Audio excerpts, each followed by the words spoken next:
गंभीर बीमारी से छूटने के लिए ज्वर हरणा अपामार्जन स्तोत्र का पाठ है।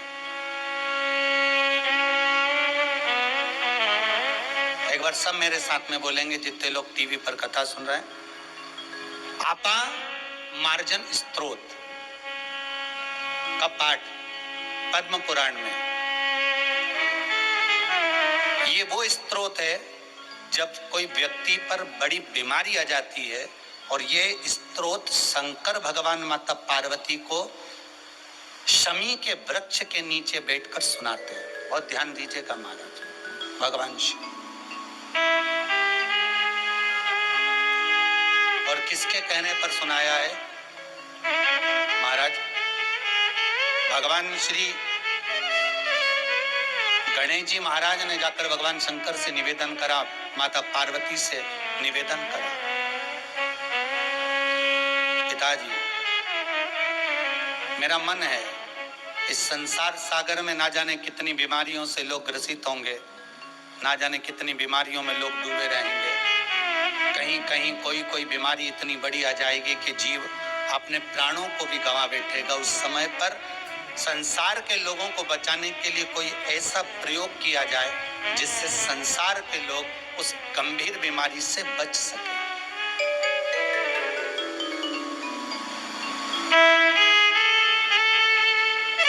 वो अपामार्जन स्तोत्र। और किसके नीचे सुनाया है? शमी वृक्ष के नीचे। शमी कौन?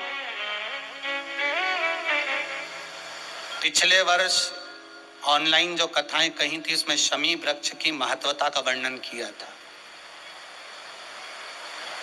शमी कौन? औरव ऋषि की बेटी शमी, जिनका विवाह धौम्य ऋषि के पुत्र मंदार से हुआ था।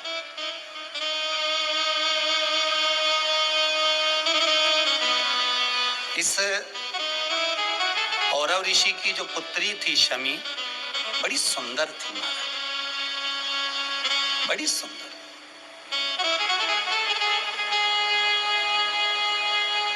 और इसका एक नियम था, ये भगवान की भक्ति में डूबना। जब माता इसको भोजन बनाने के लिए कहती थी,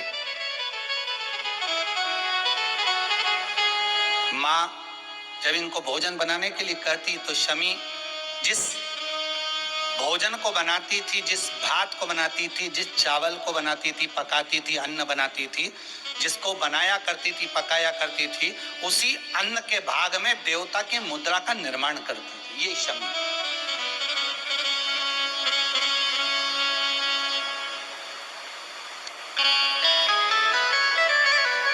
अन्न भाग से देवताओं का निर्माण करने वाली औरव ऋषि की कन्या शमी।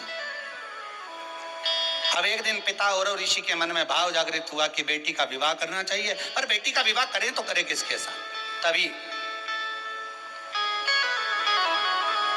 उसी समय पर महाराज विवाह करने का जब मन में भाव आया, तब धौम्य ऋषि के पुत्र मंदार, जो सोनक ऋषि के यहाँ पर विद्याध्ययन कर रहे थे, उसी समय पर औरव ऋषि पहुंच गए और पहुंचकर धौम्य ऋषि के यहाँ पर बेटी के विवाह का बात सम्मुख में रखी, तो मंदार के साथ में विवाह पक्का हुआ। अब मंदार और शमी दोनों का विवाह पक्का हो गया, पर बाल्यावस्था में विवाह हुआ। तो शौनक जी ने कहा कि अभी मैं अपने पुत्र को, मैं ये अपने शिष्य को अभी कहता नहीं हूं कि आप जाकर आप उस कन्या को लेकर आए या आप साथ में रहें। मैं तो इतना कहूंगा कि ये विवाह अभी छोटे रूप में हुआ है, इसलिए आप अभी विद्या का अध्ययन करें। और शौनक बाबा के यहाँ वो मंदार फिर विद्याध्ययन करने के लिए चले गए और विद्याध्ययन करते रहे। समय बीता। कहते हैं इधर शमी भी बड़ी हो गई, मंदार भी बड़े हो गए, दोनों फिर मिलन हुआ। पिता ने बेटी को विदा करा। मंदार और शमी दोनों जा रहे थे। जाते जाते इनके मन में आया कि अपन जहां से निकल कर जा रहे हैं बीच में भृशुंडी ऋषि का आश्रम है, चलो। बड़ा सुंदर आश्रम दिखा जिसमें सुंदर सुंदर वृक्ष लगे हुए हैं, बड़ा सुंदर उसकी कोट है, बंदर वाल हैं, बड़ी बड़ी सुंदर उसमें कलश लगे हुए हैं। बहुत ध्यान दीजिएगा महाराज, किसी भी आश्रम में जाओ, आप किसी भी आश्रम में प्रवेश करें, आश्रम सब सुंदर होते हैं, बस निवेदन इतना है कि आपसे मंदार और शमी ऐसी गलती ना हो, इसका ध्यान रखिए। मंदार और शमी से ये गलती हो गई। क्या गलती हो गई कि ये भृशुंडी बाबा के आश्रम में प्रवेश तो कर गए, आश्रम बड़ा सुंदर था। आप किसी भी आश्रम में जाओ, वृंदावन जाएं, अयोध्या जाएं, गोकुल जाएं, नंदगांव जाएं, काशी जाएं, मथुरा जाएं, उज्जैनी जाएं, आप बद्रिकाश्रम जाएं, आपकी मर्जी पड़े, जहां जहां तीर्थ में जाकर देखोगे तो आश्रम बड़े सुंदर सुंदर बने हुए होते हैं महाराज। और कभी सीहोर आएंगे जब लॉकडाउन खोले, उसके बाद की बात है, अभी की बात नहीं हो। अभी तो चारों तरफ ताले लगे हुए हैं। तो कभी आप जाएं तो आश्रम में सुंदरता तो बहुत होती है, पर उस सुंदरता को बरकरार रखने के लिए आपकी भी जरूरत होती है कि आप उसको सुंदर बनाकर रखें, उसमें गंदगी ना करें, उसमें किसी तरह का कोई अपशब्द का प्रयोग ना करें, उसमें रहें तब तक भगवत स्मरण करें, भगवत भजन करें, भगवत नाम जपें, जितना समय रहे।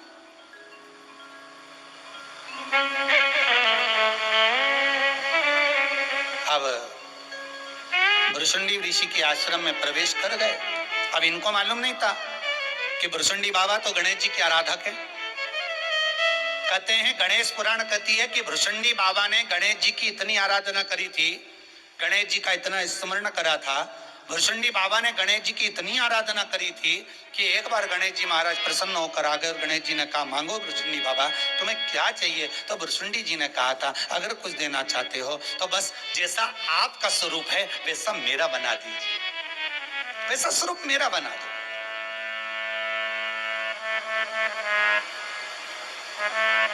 जैसा आपका स्वरूप है वैसा मेरा बना दो। हमारे यहाँ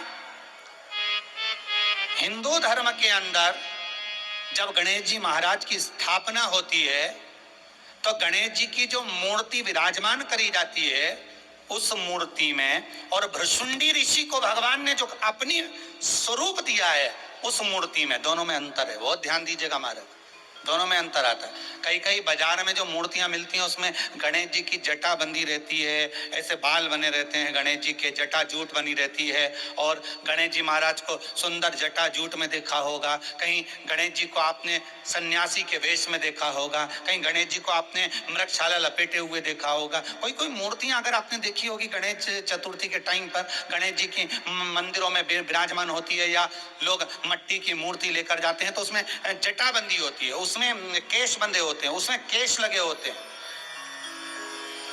उसमें मृगशाला पहने रहते हैं गणेश जी महाराज। तो जो सन्यासी के वेश में गणेश जी की मूर्ति का जो दर्शन होता है वो गणेश जी नहीं होते, वो गणेश जी ने जो अपना स्वरूप भृशुंडी बाबा को प्रदान करा था, ये उस स्वरूप की दर्शन होता है, ये उस स्वरूप का पूजन है। अगर गणेश जी महाराज की मूर्ति का दर्शन करोगे तो सिर पर मुकुट लगा हुआ है, गणेश जी के कानों में सुंदर कर्ण फूले, गले में माला पहने हुए, सुंदर सुंदर धोती, सुंदर सुंदर भगवान पीतांबरी धारण करे हुए, सुंदर वस्त्र धारण करे हुए, सुंदर सुंदर मुद्रिका श्री गणेश जी महाराज, सुंदर सुंदर पाँव में पायल श्री गणेश जी महाराज पहने हुए, सुंदर तगड़ी गणेश जी महाराज, गले तोंद पर नाभिकोश पर सुंदर सर्प बना हुआ है, वो श्री गणेश जी महाराज। और बाकी के अगर सन्यासी की मुद्रा में अगर आप दर्शन कर रहे हैं तो वो भृशुंडी श्री गणेश जी महाराज, अर्थात भृशुंडी बाबा ने गणेश जी की इतनी आराधना करी थी, इतनी आराधना करी थी कि गणेश जी ने पूछा कि मांगो भृशुंडी जी आपको क्या चाहिए। तो भृशुंडी जी ने कहा कि बस जैसा आपका स्वरूप है, जैसे आपके लंबोदर लोग कहते हैं, जैसे आपके कान है, जैसे आपकी सूंड है, जैसे आपका मुख है, जैसा आपका शरीर है, वैसा मुझे बना दीजिए। भगवान गणेश जी ने भुरशुंडी बाबा को वर प्रदान कर दिया, लो मैं अपना स्वरूप आपको देता हूं। और भुरशुंडी ऋषि गणेश जी जैसे हो गए, बस इनके मुकुट नहीं था, बस इनके गले में सोने के आभूषण नहीं थे,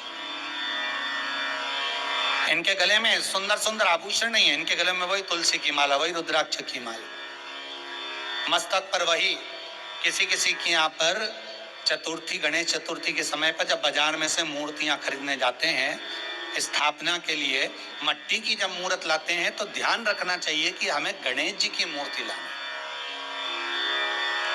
हमें भुरशुंडी गणेश नहीं, हमें श्री गणेश लेकर।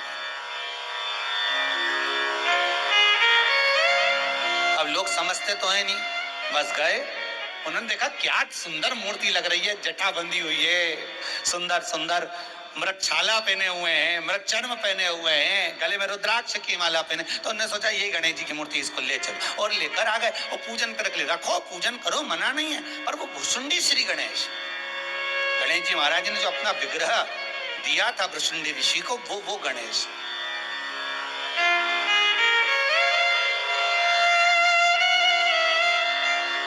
पर गौरी नंदन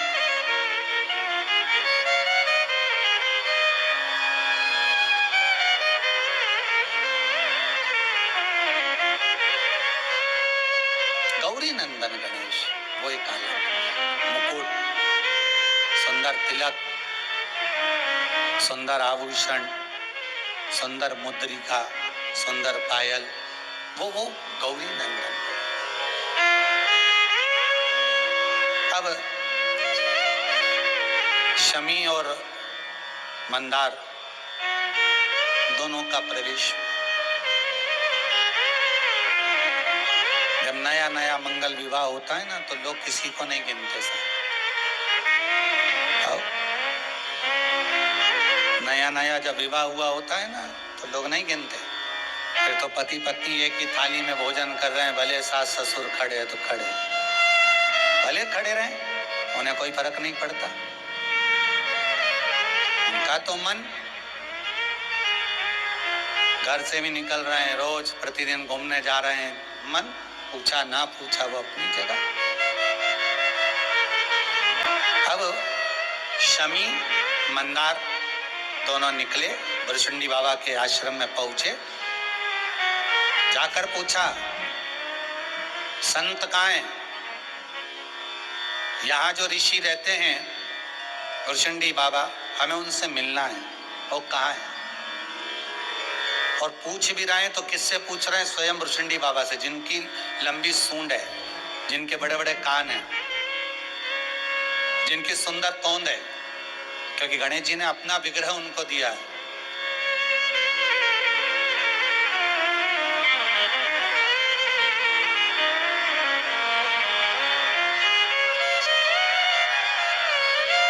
और होता है महाराज स्वयं गणेश तो कि गौरी के नंदन गजानंद स्वामी, तुम्हें आज कीर्तन में आना पड़ेगा।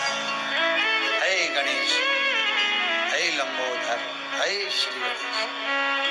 भगवान की सूंड देखी, कर्ण देखे, तोन देखी, तो मंदार और शमी दोनों हंस दिए, और इतनी तेज हंसे कि भुरशुंडी ऋषि को क्रोध आ गया कि ये मेरा स्वरूप देखकर हंसे हैं, मैं तुम दोनों को श्राप देता हूं कि तुम जड़ हो जाओ, वृक्ष बन जाओ, पौधा बन जाओ, ये मेरा श्राप है। और हे मंदार, तुम मुझे देखकर कितना खिलखिलाकर हंसा है,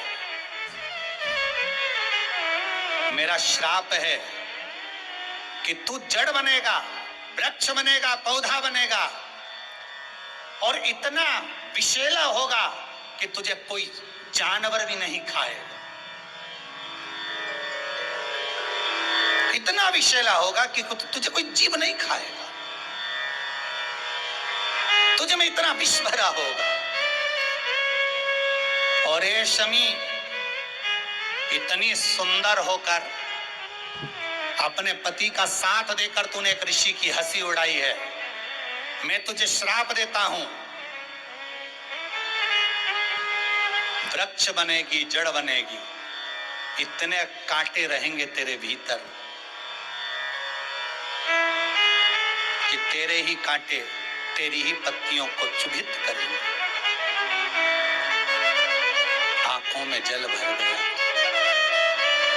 मंदार शमी रोने लगे। शमी मंदार रो रहे हैं जल भर कर। हम जान नहीं सके, हमसे गलती हो गई है। भृशुंडी बाबा को अब क्या मनाए? अब मना रहे इनको नहीं, अब मना रहे श्री गणेश को, जिन्होंने भृशुंडी बाबा को अपना स्वरूप दिया था।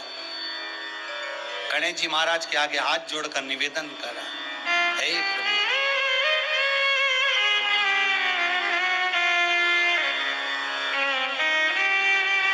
हे नाथ, हे दया कर, कि रिद्धि सिद्धि के दाता गजानन तुम्हें सबसे पहले हमारा नमस्कार है। हे गणेश, हे श्री गणेश, कृपा करिए, हमसे गलती हो गई गणेश जी महाराज। हमने जिन भृशुंडी बाबा को आपने अपना स्वरूप प्रदान करा, जिन भृशुंडी जी को आपने अपना स्वरूप दिया, उन भृशुंडी को हम जान नहीं पाए, उन संत को हम पहचान नहीं पाए, हम हंस दिए, क्षमा करो। गणेश जी महाराज सामने प्रकट हो गए, सहज है, सरल है। क्यों? क्योंकि शमी ने शंकर भगवान का स्वरूप बार बार बनाया था। इस शमी ने बार बार शिव की पूजन करी थी। इस मंदार ने बार बार शंकर की आराधना करी थी। अच्छा, कई बार प्रश्न खड़ा हो जाता है हमारा शमी और मंदार की कथा सुनकर। शमी और मंदार की कथा सुनकर यह प्रश्न खड़ा होता है कि शमी भी शंकर जी की आराधना करती थी और मंदार भी शंकर जी की आराधना करते थे। फिर आखिर कारण क्या हुआ कि शंकर भगवान जब जिस समय पर भृशुंडी ऋषि श्राप दे रहे थे, उस समय पर शंकर जी को आकर बचाना था। जब इतनी तप साधना करी थी तो बचाया क्यों नहीं? किस लिए? तो शिव महापुराण की कथा कहती है, भैया भगवान शंकर की आराधना करी पर शंकर इसलिए नहीं आए क्योंकि इन्होंने संत का अपमान करा था। शिव महापुराण की कथा कहती है, गर्ग संहिता कहती है, विष्णु पुराण कहती है, अग्नि पुराण कहती है, पद्म पुराण कहती है, नर्मदा पुराण कहती है, लिंग पुराण कहती है। सारी पुराणे एक ही बात कहती है कि गौ, संत, ब्राह्मण, बेटी, कन्या, इनका जब अपमान होता है तब विनाश अपने आप हो जाता है, अपने आप हो जाता है। आप संतों के लिए अपशब्द कहो, साधु, सन्यासी, तपस्वी, साधक, संत, इनके लिए उंगलियां उठाओ, अपशब्द कहो, ताने दो, और मालूम पड़े आपने अपशब्द कह तो दिया बिना जाने पहचाने, बिना सोचे समझे। ना तुम जानते हो, ना पहचानते हो, ना एक बार भी उस संत से जाकर मिले हो। बस तुमने तो उठाया और किसी ने एक मैसेज लिखकर भेजा कि उसने ऐसा करा, वो गलत है, और तुमने उस मैसेज का जवाब देना चालू कर दिया, उसको गलत गलत ठहराते ठहराते इतना गलत कर दिया दुनिया की निगाह में, तो तुम स्वयं गलत है। इसलिए सामने वाला व्यक्ति गलत ना, उसको पहचानो तो, उसको जाकर देखो तो, उससे जाकर मिलो तो कि गलत है कि सही है। हम उसको जान तो पा नहीं रहे, हम उसको पहचान नहीं पा रहे। बस हमने, एक व्यक्ति ने कह दिया ये गलत है, दूसरे ने कह दिया गलत है, तीसरे ने कह दिया गलत है। एक जगह पर एक सिंदरी लगाई गई, बड़ी सुंदर सिंदरी, और उस सिंदरी को लगाकर लिख दिया इसमें क्या क्या अच्छाई है, नीचे लिख दो। एक बड़े शहर में बहुत बड़ी सिंदरी बनाकर लगाई। अच्छाई कितनी है लिखो।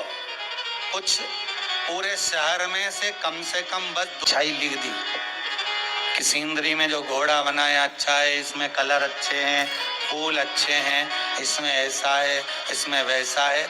कुछ 100-200 लोगों ने अच्छाई लिखी। फिर उधर से मिटा दिया गया और लिख दिया गया इस सिंदरी में बुराई क्या क्या है, छाट कर लिख दो।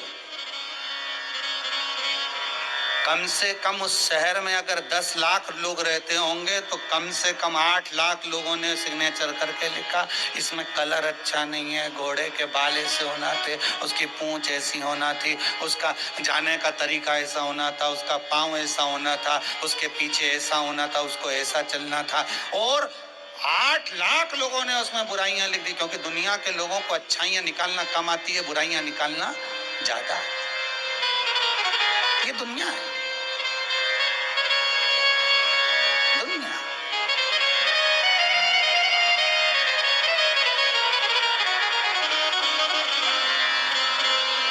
वो निकालता रहेगा गलतियां ढेर ढेर, और एक उंगली हम किसी पर उठाते हैं, ये 3 उंगलियां हमारी ओर जाती है कि तुम अंदर से झांक कर देखो कि तुम कैसे हो। उसमें अगर एक गलती है तो 3 गलतियां हमारे भीतर है कि हम अपने अंदर झांक कर देखें कि हमें गलतियां कितनी है, हमें गलतियां कितनी समाई।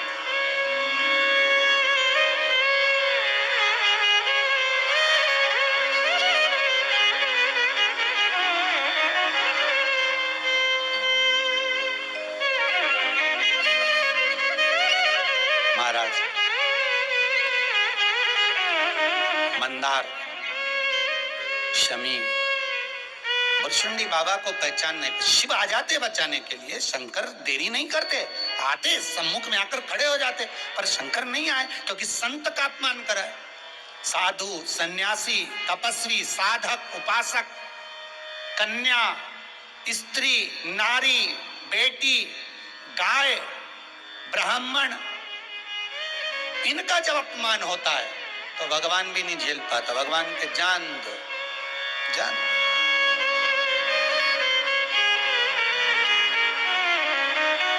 केवल भगवान तुम्हारे लिए दौड़ दौड़ कर नहीं आता। कोरोना महामारी से पहचान लो, जो गलत तरह से मांसाहार करते थे उस मांसाहार को कर तो गए, उन जीवों का दिल कितना दुखा होगा जिनका मांस लोगों ने खाया होगा। उन जीवों के लिए भगवान ने ये रूप धारण करा, इसलिए ये दुनिया त्राहि त्राहि कर रही। अगर तुम्हारे लिए भगवान आ सकता है तो इन जीव जंतुओं के लिए भी तो आता है।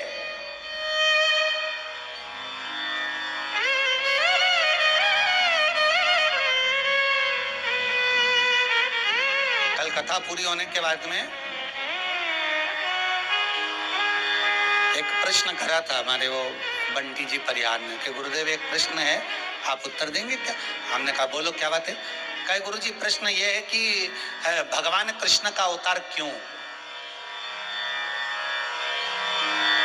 जब राम अवतार हो चुका था तो भगवान कृष्ण को अवतार लेने की जरूरत क्या थी, क्यों? हमने कहा देखो भाई बंटी, बात इतनी सी है कि राम अवतार में भगवान गौ माता से बहुत प्रेम करे थे। राम अवतार में उन्होंने अपनी मैया कौशल्या से कहा था, माँ मुझे एक गाय सेवा के लिए दे दो, और माता ने एक गाय राम जी को सेवा के लिए दी थी। राम और भरत गौ माता के आगे के दोनों चरणों की सेवा करते थे, लक्ष्मण और शत्रुघ्न गौ माता के पीछे के 2 चरणों की सेवा करते थे। देखिएगा जरा कथा पर। कई लोग कहेंगे ये कथा कहाँ लिखी है, तो गीता प्रेस गोरखपुर का धेनु मानस कल्याण अंक गौ अंक निकाल कर पढ़िएगा, उसमें मिल जाएगा। गीता प्रेस गोरखपुर का कल्याण अंक गौ अंक, गो अंक को पढ़िए, धेनु अंक को पढ़िए। मेरे राम जी माता कौशल्या से कहते हैं, माँ मुझे गाय दे दे, मैया मुझे गौ माता दे दे, मुझे एक गाय दे दे। माँ कहती है क्यों, क्या करेगा राम? राघव, हे रघुनंदन, तुम गाय का क्या करोगे? माँ मैं सेवा करूंगा, गौ माता की सेवा करूंगा। कौशल्या जी ने एक गाय बुलाकर दे दी, इतनी सुंदर गाय माता कौशल्या जी ने राम जी को दी। राम और भरत आगे के चरण की सेवा करते, शत्रुघ्न और लक्ष्मण पीछे के चरण की सेवा करते, खूब उनको स्नान कराते, चंदन लगाते, अगर लगाते, सुंदर इत्र लगाते, गौ माता को सहलाते, भोजन कराते, सोने के सींग लगा दिए, सुंदर खुर लगा दिए, सुंदर नुपुर बांध दिए, पूंछ पर सुंदर सुंदर घंटी बांध दी, गले में घंटी का नाद कर दिया, खूब सुंदर सुंदर माँ की श्रृंगार सेवा करते रहे मेरे राम जी महाराज। उनको बस समय आया और कैकेयी ने वर मांगा और राम जी को वन भेजा। जब माता कौशल्या जी के पास में राम जी महाराज मिलने के लिए गए तो माता कौशल्या जी कहती हैं कि कैकेयी ने तुम्हें भेजा है, जाओ। अगर पिता भेजते तो मैं रोक लेती तुमको राम, पर तुम्हारी माँ ने भेजा है तो तुम मेरे पास क्यों आए हो, तुम्हें जाना चाहिए। राम जी कहते हैं, माँ वन तो मैं चला जाता वहीं से, पर दुख इस बात का है जिस गौ माता की मैंने सेवा करी है वो गाय का मैं क्या करूं, मेरे साथ ले जा नहीं सकता, मैं उस गाय को अपने साथ ले जा नहीं सकता, मैं उस गौ माता को अपने साथ नहीं ले जा सकता। माँ तो मैं उस गौ माता क्या करूं। तो कौशल्या जी कहती हैं, काम करो, उस गौ माता को मैं अपने पास रखूंगी तो तुम्हारी याद मुझे सताएगी, तुम उस गौ माता को दान दे दो। कल्याण का गो अंक कहता है, जिस ब्राह्मण को राम जी ने गाय का दान दिया था उस ब्राह्मण का, जितने लोग टीवी पर कथा सुन रहे हो जरा जम के बोलो, क्या नाम था? त्रिजट ब्राह्मण। फिर से एक बार बोलो, जितने लोग टीवी पर कथा सुन रहे हो, मोबाइल पर सुन रहे हो, राम जी ने जिस गाय को, अपनी गाय को जिस ब्राह्मण को वन जाते समय दान में दिया था उस ब्राह्मण का नाम था त्रिजट ब्राह्मण। त्रिजट।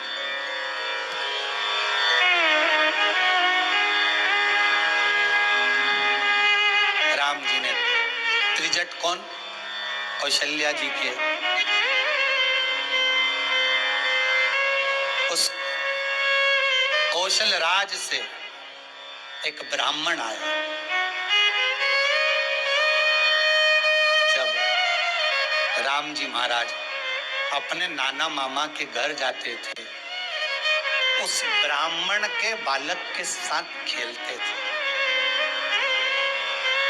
जब राम जी महाराज अपने मामा के घर जाते थे, नाना के घर जाते थे, कौशल राज के यहाँ पहुंचते थे तो उस ब्राह्मण के साथ राम जी महाराज खेलते थे। उस ब्राह्मण का नाम था त्रिजट। आप लोग भी आपके मामा नाना के यहाँ जाते हो ना, तो आपकी दोस्ती तो होगी ना किसी ना किसी से। अरे बोलो तो रे, टीवी के सामने बैठे हो इतने प्रेम से, चलो तुम भी जान दो, राजगरिया परिवार से ही बोल दो, तुम भी बचपन में अपने नाना मामा के यहाँ गए होगे, तो केवल नाना मामा के ही नहीं गए होगे, आसपास में मोहल्ले में, कॉलोनी में वहाँ किसी ना किसी से दोस्ती यारी तो हुई होगी कि हमारे मामा के आए हैं, चलो, और कोई हमारे भी। तो ये त्रिजट जो ब्राह्मण था, राम जी का बड़ा प्रेमी आनंद था, बड़ा सेवक। इसको राम जी ने बुलवा कर गाय का दान दे दिया, गाय तुम रखो। तो राम जी महाराज वन चले गए। प्रश्न था कि कृष्ण अवतार क्यों लिया, तो शिव महापुराण की कथा के भाव से, कल्याण के गो अंक के भाव से अगर कह सकता हूं तो इतना जरूर कहूंगा, मेरे कृष्ण का अवतार इसलिए हुआ कि भगवान कृष्ण कहते हैं कि मेरा अवतार का कारण केवल इतना है कि राम अवतार में जब मैं वन चले गया, वन से आ भी गया, पर गौ माता की सेवा नहीं कर पाया। जगत की सेवा करी, संपूर्ण जगत के लिए मैंने कार्य किया, पर गौ माता की सेवा नहीं कर पाया। इसलिए राम जी महाराज कहते हैं मुझे एक अवतार और लेना पड़ेगा, और वो अवतार मेरा कृष्ण का होगा, जिसमें मैं केवल गौ माता की सेवा करूंगा, केवल गौ माता की सेवा। और गौ माता की सेवा के सिवा कुछ नहीं। और उठा लो कृष्ण का चरित्र, बाल्य अवस्था से गौ माता की सेवा में ऐसे लीन हो गए। तो मेरा निवेदन है आपसे, मनुष्य की देह मिली है, किसी में आप खोट ना देखें, देखें तो अच्छा देखें।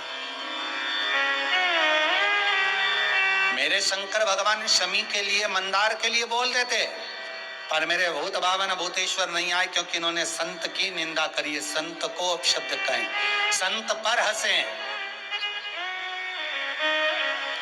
ब्राह्मण पर, कन्या पर, सौभाग्यवती नारी पर, अखंडता धारण करने वाली स्त्री पर, गौ माता पर,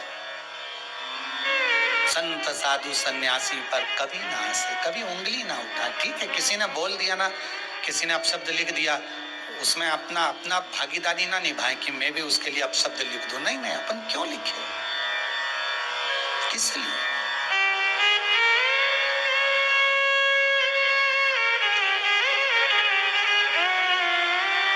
हम क्यों? वो तो ढोंगी है, वो तो प्रपंची है, वो तो छली है, वो तो कपटी है।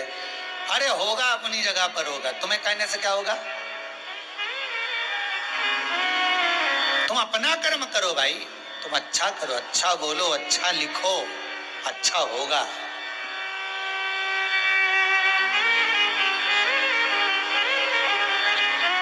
महाराज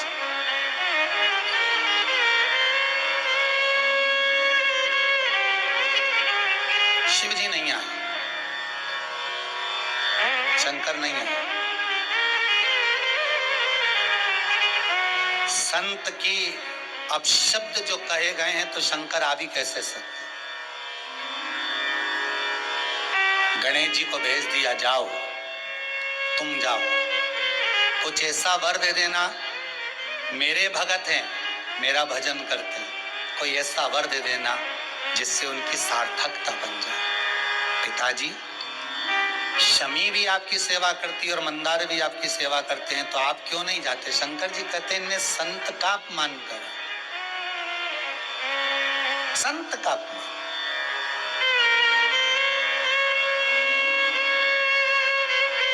भाई दुनिया में सभी तरह के लोग होते हैं, किसी किसी को किसी की वाणी समझ में आती है, किसी किसी को नहीं आती है।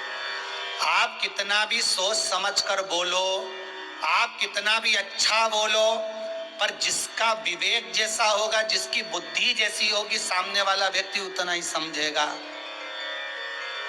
आप कितना भी अच्छा बोल कर देख लो, आप कितना भी अच्छा निकाल कर देख लो, आप कितना भी अच्छा ढूंढ कर देख लो, पर जिसकी बुद्धि जैसी होगी वो वैसा निकालेगा। जैसे एक मरीज डॉक्टर साहब के पास गया, डॉक्टर साहब मुझे बड़ी बड़ी बीमारी हो गई डॉक्टर साहब। डॉक्टर साहब ने सारा दवाई वगैरह ली थी और कह दिया हल्का भोजन करना। क्या बोले डॉक्टर साहब? हल्का भोजन करना। ठीक है साहब। अब वो दवाई लेकर चला, चलते चलते विचार करते करते जा रहा, हल्का भोजन कैसे होता है? तो के सबसे ज्यादा भारी पृथ्वी, पृथ्वी से हल्का पानी, क्योंकि पृथ्वी के ऊपर रहता है। ठीक है, फिर उसने विचार करा, पानी से हल्का होता है घी और तेल, क्योंकि पानी पर घी और तेल डाल के देखो तो ऊपर तैरता रहता है। तो पृथ्वी से हल्का पानी, पानी से हल्का घी और तेल, और घी और तेल से ज्यादा हल्का है पूड़ी, समोसा और कचौड़ी, क्योंकि वो तेल पे तैरता रहता है। अब डॉक्टर ने बोला था हल्का भोजन करना, उसने ढूंढा कितना हल्का, कि पृथ्वी से हल्का पानी जो पृथ्वी के ऊपर, पानी से हल्का घी और तेल, क्योंकि वो पानी पे तैरता। तुम डाल के देखना घी और तेल को पानी पे, वो हल्का तैरता रहता। और उससे ज्यादा हल्का पूड़ी और समोसा कचौड़ी, क्योंकि वो उस पे तैरता रहता है तेल। तो उसने हल्का ढूंढ लिया। घर जाकर पत्नी बोली क्या डॉक्टर साहब बोले दवाई लो, हल्का भोजन करो। तो पत्नी गई, दलिया बना कर लिया थोली। तो पत्नी से बोला पागल हो गई है, भारी है। तो पत्नी बोली हल्का कैसे होता है? पति बोला देखो, पृथ्वी से हल्का पानी जो पृथ्वी के ऊपर है, ठीक है, पानी से हल्का घी और तेल, तुम पानी में डाल के देखो बाल्टी में 2 बूंद तेल, तो तैरता रहेगा। तो पानी से हल्का घी तेल, और घी तेल में तुम पूड़ी और समोसा तल के देखो तो वो तैरता रहेगा। तो सबसे ज्यादा हल्का है पूड़ी, घी में तली हुई और तेल में तला हुआ समोसा कचौड़ी, इससे ज्यादा हल्का क्या होगा? पत्नी ने माथा ठोक लिया। कथा वाचने वाला कितनी भी अच्छी कथा वाच दे, संत कितने भी अच्छे विचार तुम्हारे सामने रख दे, डॉक्टर कितनी भी अच्छी तरह से समझा दे, कितनी भी अच्छी तरह से कोई साधु सन्यासी तपस्वी कोई माता कोई पिता अपने बच्चों को समझा दे, पर व्यक्ति को समझ में उतना ही आता है जितनी उसका विवेक होता, जितनी उसकी बुद्धि होती। आप कितना ही समझा भले, उसके समझाने से क्या होगा?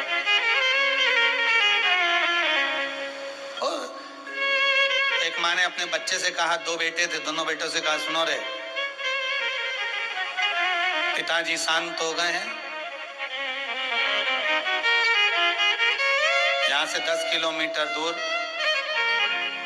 12 किलोमीटर दूर गंगा जी है, पिताजी वहां रोज नहाने जाते थे पैदल, मेरा मन है पिताजी की अस्थियों को गंगा जी में डाल के आ जाओ। मेरा मन कहता है जैसे पिताजी जाते थे ऐसे ही जाओ पैदल, चप्पल उतार के नंगे पैर। बड़े लड़के से कहा तो बड़े लड़के ने अपनी पत्नी से कहा कि मम्मी का मन है पिताजी की अस्थियों को गंगा जी ले जाना है, 12 किलोमीटर दूर है।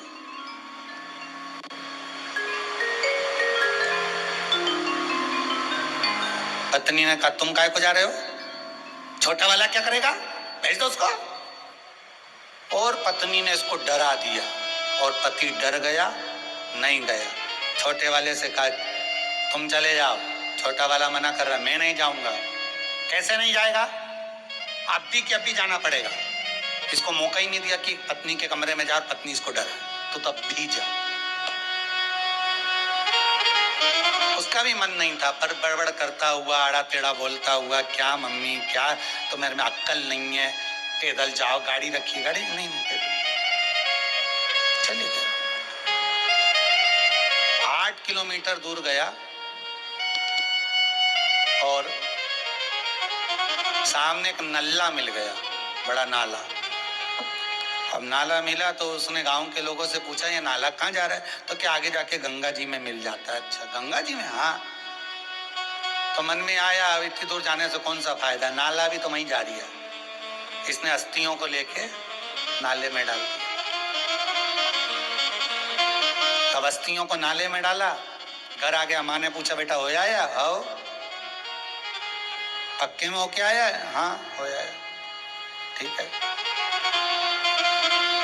रात निकली, सवेरे सवेरे माँ ने दोनों बेटों को बुलाया, इधर आओ, इधर आओ। छोटे वाले से पूछा, क्यों, ये बता, तू अस्थियां विसर्जन करने गया था, कहाँ विसर्जन करके आया? क्यों, तुम्हें विश्वास नहीं है मुझ पे?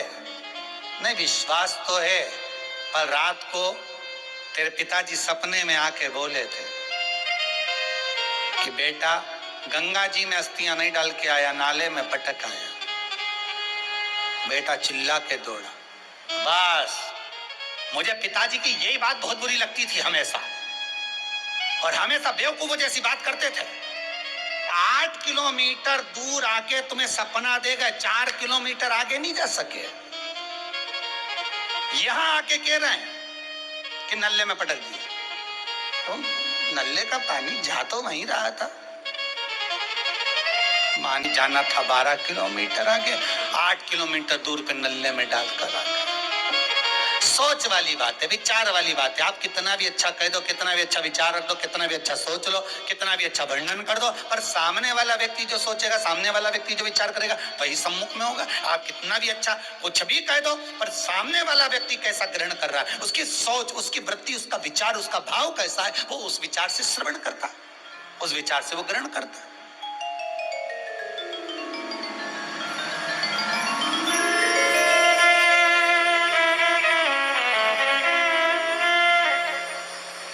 शिव नहीं आया,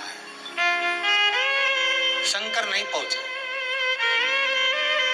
शिव नहीं। गणेश जी को भेज दिया। गणेश जी ने पूछा, क्या बात है? शमी, मंदार, क्या बात है? शमी और मंदार कहते हैं, गलती हो गई। आपका विग्रह था, लंबी सूंड थी, बड़े बड़े कान थे, हम समझ नहीं पाए, हमारे से गलती हो गई पहचान में, क्षमा कर दीजिए।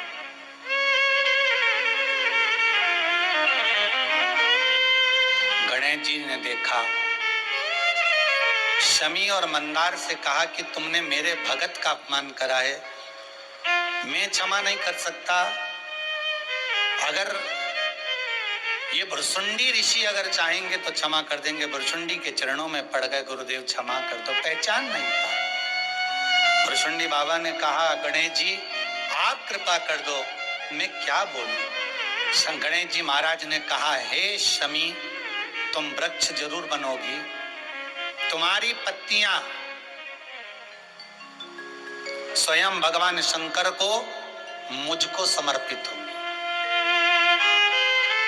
हे शमी, तुम्हारे वृक्ष के नीचे 33 कोटि देवता सदा विराजमान होंगे।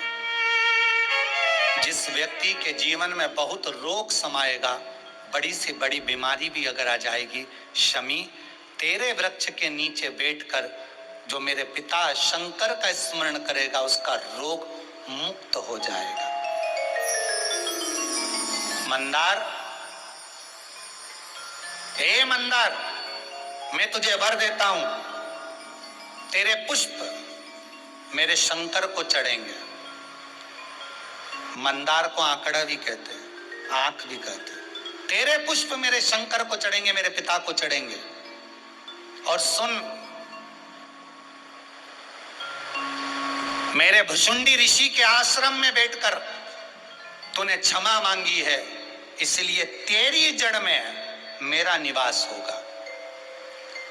सफेद मंदार का जो फूल होता है, सफेद आंकड़े का जो पुष्प होता है, आंख अकौए का जो पुष्प होता है सफेद, उस सफेद आंकड़े के वृक्ष के मंदार के जड़ में गणेश जी निवास करते हैं। कभी भी आप सफेद मंदार का जब पौधा उखाड़ेंगे, आंकड़े का पौधा जब उखाड़ेंगे, तो उसकी जड़ में गणेश जी का प्रतिबिंब अपने आप आ जाता है। कई लोगों के घर में तो आंख के गणेश जी होंगे भी, मंदार के गणेश जी कई लोगों के घर में होंगे, जिसपे लकड़ी पर गणेश जी की आकृति जड़ में अपने आप उत्पन्न हो जाती है, अपने आप। गणेश जी कहते हैं, मेरा स्वरूप तुम्हारी जड़ में विराजमान होगा, तुम्हारे पुष्प मेरे पिता को समर्पित होंगे।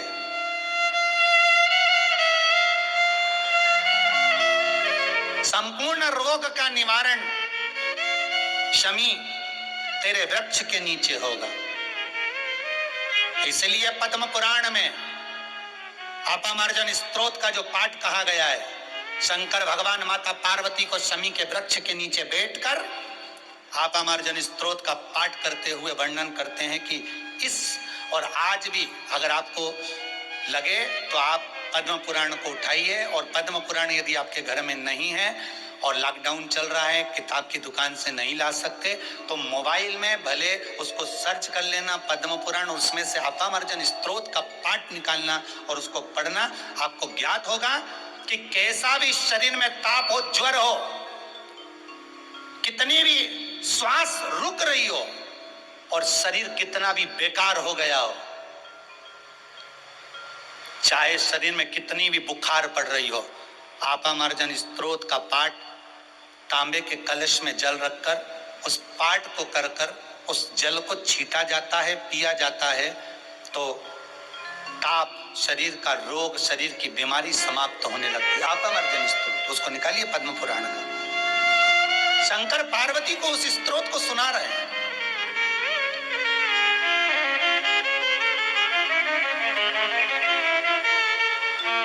कितना सुंदर कहा है महाराज जी। व्यक्ति अगर हॉस्पिटल में भर्ती है, एडमिट है, कटोरी में चावल ले लो या तांबे के कलश में चावल ले लो, हाथ में रखकर सामने घी का दिया लगाकर अपामार्जन स्तोत्र का पाठ कर कर उस कलश को अच्छी जगह पर रख दीजिए। उसमें से थोड़ा सा दाना चावल का उठाकर शंकर जी को चढ़ाना प्रारंभ कर दो। 2 या 3 दिन लगते हैं, व्यक्ति ठीक होना प्रारंभ हो जाता है। अपामार्जन स्तोत्र, पद्म पुराण। जिसको शंकर पार्वती को श्रवण कराते हैं, शमी के वृक्ष के नीचे बैठकर स्वयं शंकर उस सुंदर रसा तत्व को श्रवण कराते हैं। हे पार्वती, बड़ी सी बड़ी रोग, उसमें स्पष्ट कहा गया, अगर आपको मौका मिले तो अपमर्जन स्तोत्र को हिंदी में भी निकालोगे तो उसमें आप पढ़ेंगे कि शंकर भगवान पार्वती को सुनाते हैं कि मेरे को इस बीमारी में, कौन कौन सी बीमारी में अपमर्जन का स्तोत्र पाठ किया जाता है, श्वास की बीमारी में, दमा की बीमारी में, ऑक्सीजन कम पड़ जाए या बुखार शरीर में पड़ जाए, ताप पड़ जाए, कोई बड़ी बीमारी हो जाए, उसके लिए अपमर्जन स्तोत्र का पाठ किया। पर हिंदू धर्म में सबसे बड़ी दिक्कत की बात तो यह है कि लोग सब पर विश्वास करते हैं पर उन पुराणों पर विश्वास नहीं करते जिन पुराणों में चीजें लिखी हुई हैं, जिन वाक्यों को लिखा गया, जिन स्तोत्रों को लिखा गया, जो जगत कल्याण के लिए, हित के लिए।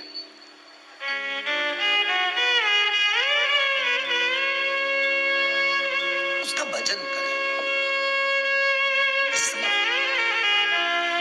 महाराज, धीमा बजाओ भोलानाथ डमरू, धीमा बजाओ, धीमा बजाओ भोलानाथ डमरू, धीमा बजाओ, धीमा बजाओ भोलानाथ डमरू, धीमा बजाओ, धीमा बजाओ, सब गाइए।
विष्णु जी आए, डमरू की धुन सुन के विष्णु जी आए, डमरू की धुन सुन के विष्णु जी आए, विष्णु जी आए संग लक्ष्मी को लाए, विष्णु जी आए संग लक्ष्मी को लाए। अरे धीमा बजाओ भोलानाथ, धीमा बजाओ, धीमा बजाओ भोलानाथ, डमरू धीमा बजाओ, धीमा बजाओ भोलानाथ, डमरू धीमा बजाओ, धीमा बजाओ भोलानाथ, डमरू धीमा बजाओ।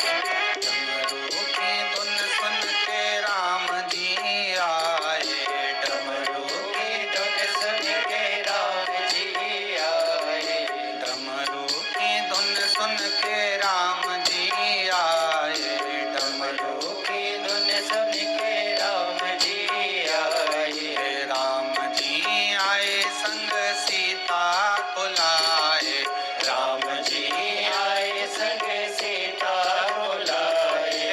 धीमा बजाओ भोलानाथ, डमरू धीमा बजाओ, धीमा बजाओ भोलानाथ, डमरू धीमा बजाओ, धीमा बजाओ भोलानाथ, डमरू धीमा बजाओ, धीमा बजाओ भोलानाथ, डमरू धीमा बजाओ।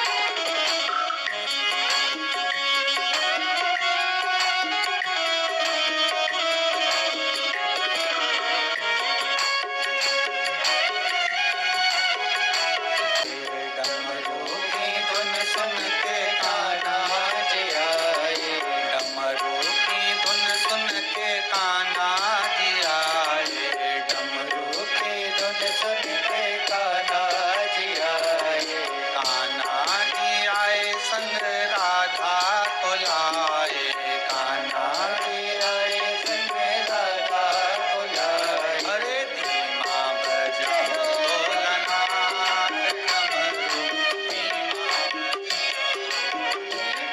बजाओ भोलानाथ, डमरू धीमा बजाओ, धीमा बजाओ भोलानाथ, डमरू धीमा बजाओ, धीमा बजाओ भोलानाथ, डमरू धीमा बजाओ। हर हर महादेव। शिव महापुराण की कथा।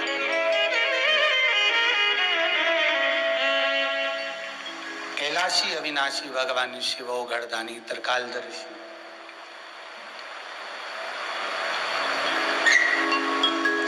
शिव कथा कह रहे हैं। भगवान भूत भावन भूतेश्वर मेरे शंकर, मेरे त्रिकालदर्शी, मेरे कैलाशी, मेरे अविनाशी शिव, जो नित्य करुणा करने वाले। आज स्वयं ब्रह्मा भगवान विष्णु के पास जाते हैं और भगवान ब्रह्मदेव भगवान विष्णु के पास जाकर निवेदन करते हैं, प्रभु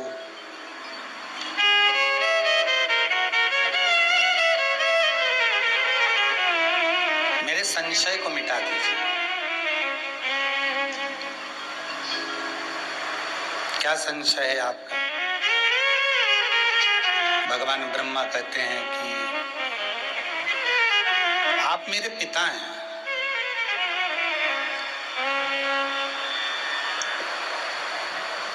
मैं आपकी नाभि से जन्मा हूं, आपकी नाभि से मेरा जन्म हुआ है, आपकी नाभि से मैं प्रकट हुआ हूं।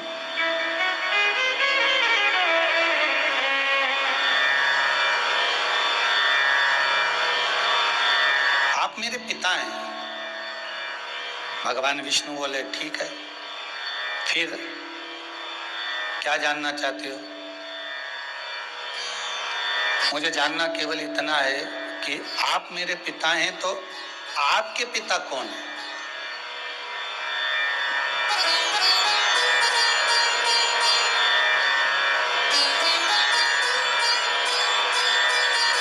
आपका पिता कौन? अर्थात मेरे दादा कौन है? मैं उनको जानना चाहता हूं। राधे राधे, मैं उनको जानना चाहता हूं।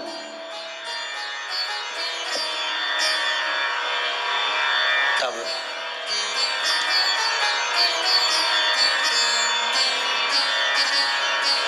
भगवान विष्णु ने कहा, ब्रह्मदेव क्या तुमको मालूम नहीं है कि सर्वशक्तिमान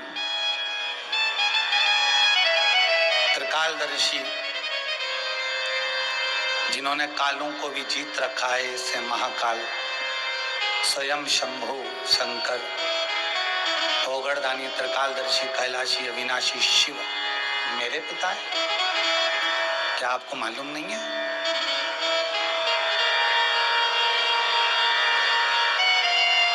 क्या आपको ज्ञात नहीं है क्या?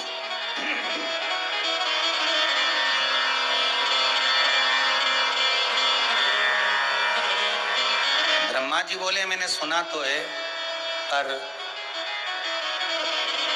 विश्वास नहीं।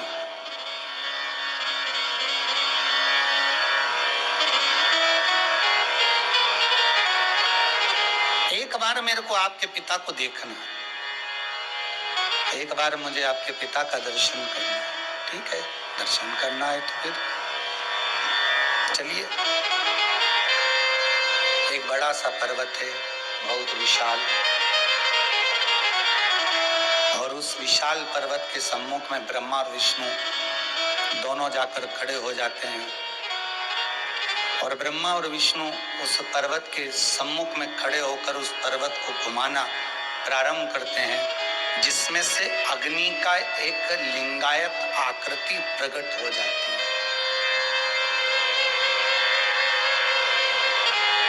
एक शिवलिंग, अग्नि का लिंग,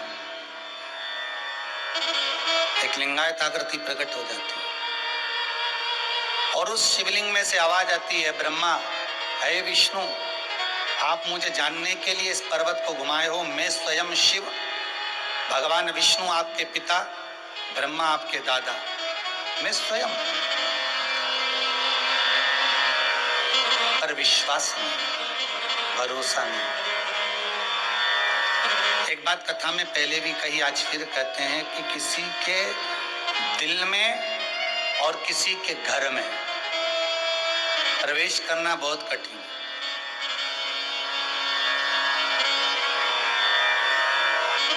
किसी के दिल में और किसी के घर में प्रवेश करना बहुत कठिन, बहुत बहुत कठिन।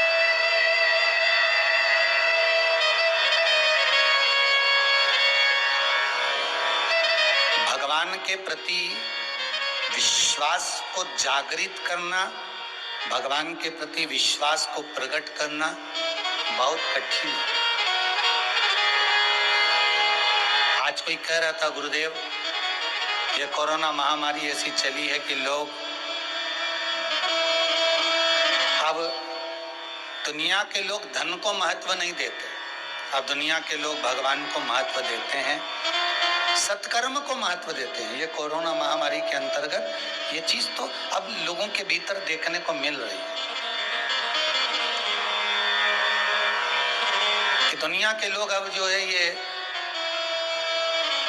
धन को महत्वता नहीं दे रहे। बात चली कि धन को महत्वता नहीं दे रहे और सवेरे ही अखबार में पढ़ने को मिल गया,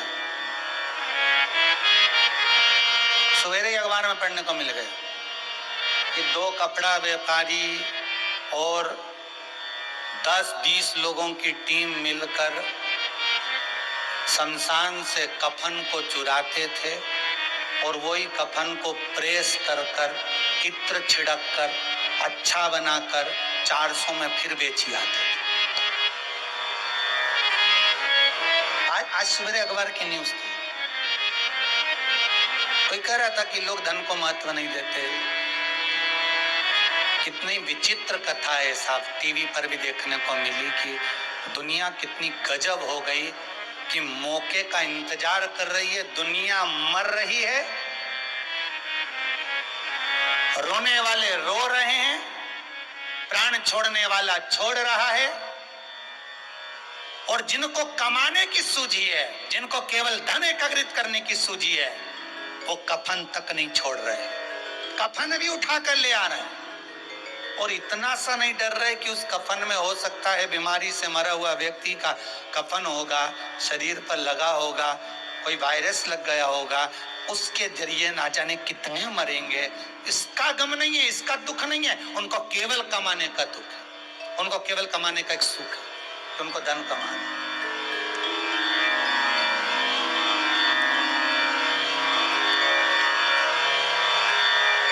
गजब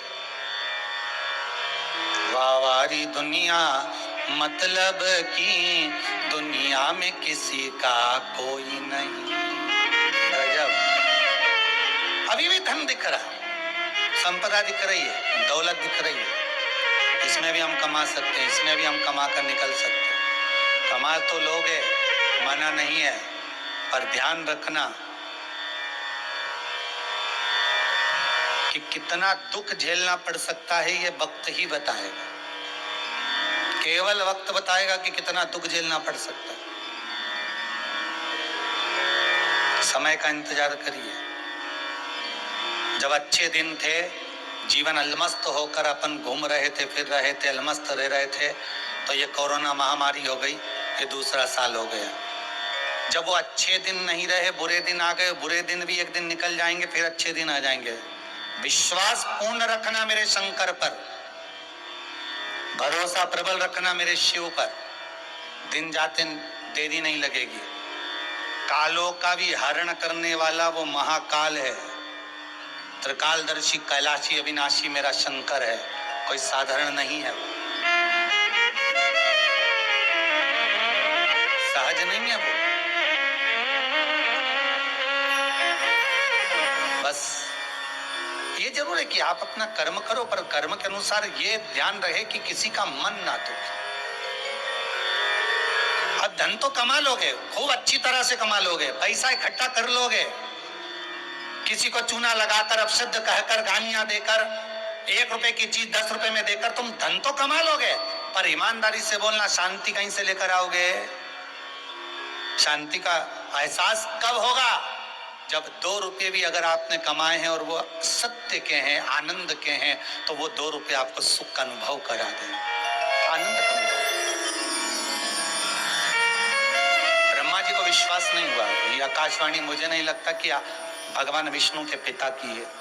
भगवान ब्रह्मदेव को विश्वास नहीं हो रहा। जब भगवान ब्रह्मदेव को विश्वास नहीं हुआ, तब भगवान विष्णु ने कहा, प्रभु आप अपना स्वरूप का दर्शन करा। भगवान शिवलिंग के स्वरूप में प्रकट हो गए, अग्नि के लिंग के रूप में प्रकट हो गए। तो भगवान ब्रह्मा जी कहते हैं, ये शिवलिंग आपके पिता हैं? हाँ। तो अगर शिवलिंग आपके पिता हैं तो इनके चरण और सिर कहाँ है? भगवान ब्रह्मदेव कहते हैं मैं भगवान शंकर का सिर देखकर आता हूं, आप भगवान शंकर के चरण देखकर आओ।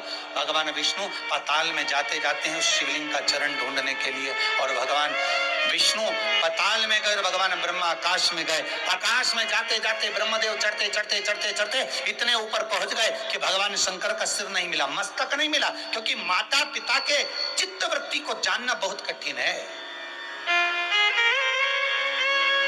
माता पिता के विचारों को जानना बहुत कठिन है।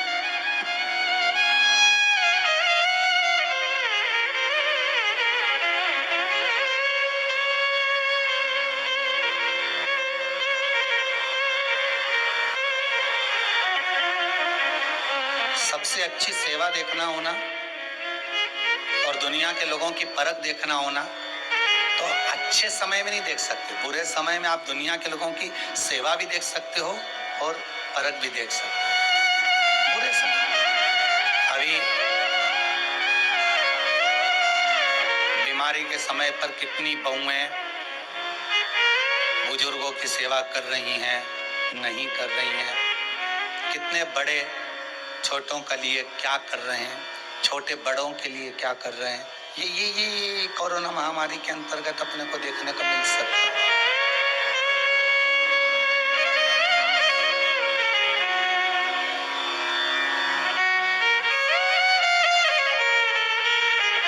कितना स्नेह, कितना आदर है, ये इस कोरोना महामारी के अंतर्गत अपने को देखने को प्राप्त हो सकता है। कितना स्नेह, कितना आदर, कितना सम्मान, कितना सत्कार।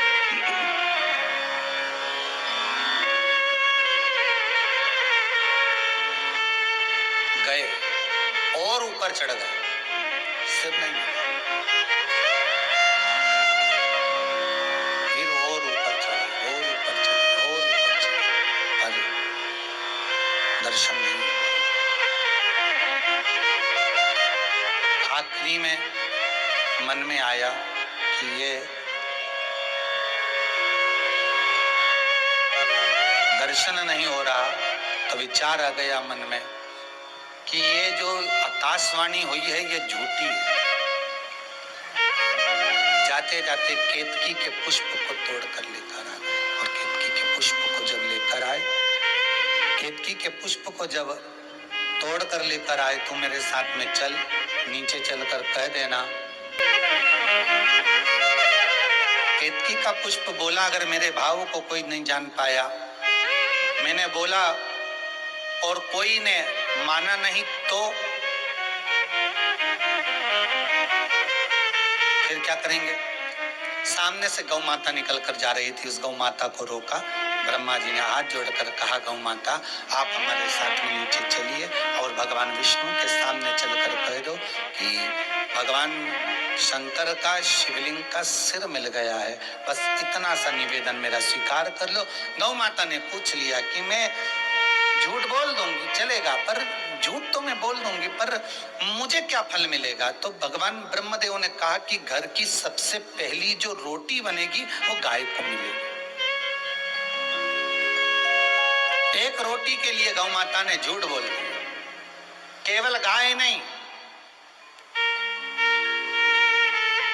जरा से सुख का भोग करने के लिए, जरा से सुख का भोग करने के लिए व्यक्ति दिन भर झूठ बोल देता है, दिन भर झूठ।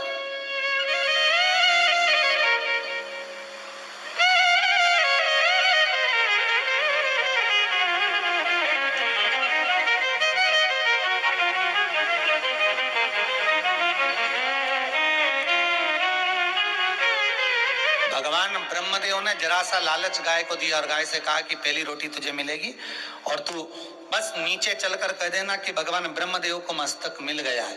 इतना झूठ बोल देना। और एक झूठ के चक्कर में गौ माता, एक रोटी के चक्कर में गौ माता झूठ बोल दी। व्यक्ति झूठ दुकान पर बैठकर काम को करते समय, व्यापार करते समय, व्यवसाय करते समय झूठ बोल देता है। जरा सा कमाना है, पर उसके चक्कर में उसके मुख से झूठ जरूर निकल गया, पर उस झूठ के बल पर उसको सुख का अनुभव नहीं हो सकता, शांति नहीं मिल सकती, आनंद नहीं मिल सकता।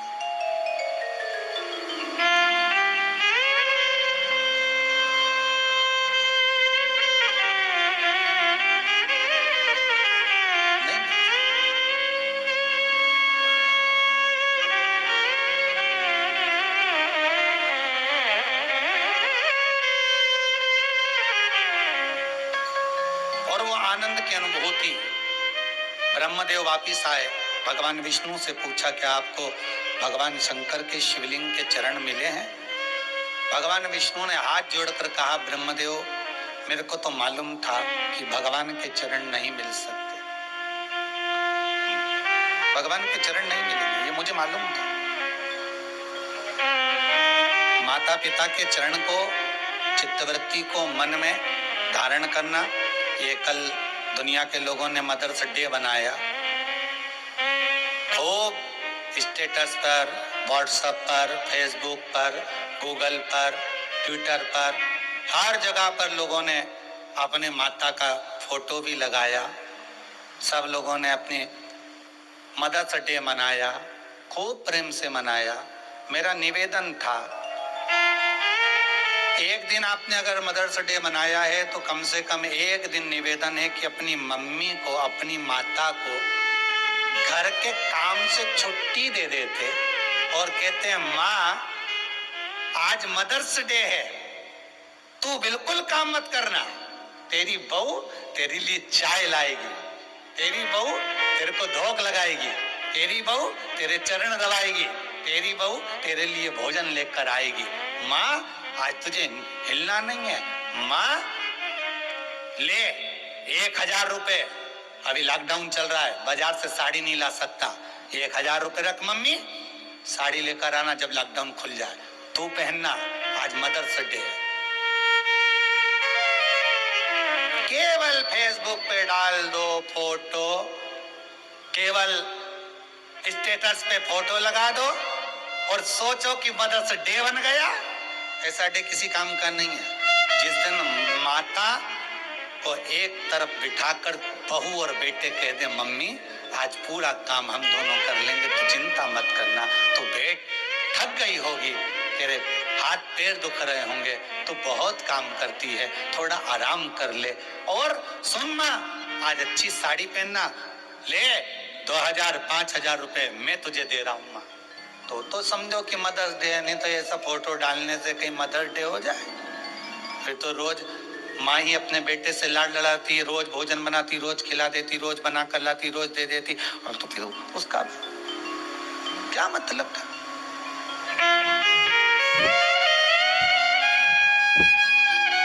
सेवा को जानिए, थोड़ा सा सेवा को जानिए। एक कथा याद आई है, एक वकील साहब अपने लड़के का संबंध पक्का कर दिए। लड़की बड़ी सुंदर थी, संबंध भी, लड़का भी सुंदर था, वकील साहब ने संबंध पक्का कर दिया। 20 दिन के बाद वकील साहब वहां से निकल कर जा रहे थे तो उन्होंने सोचा चलो समधी जी से मिलकर चले। समधी जी क्या पहुंचे, समधी जी तो नहीं थे, समधन थी। बेल बजाई,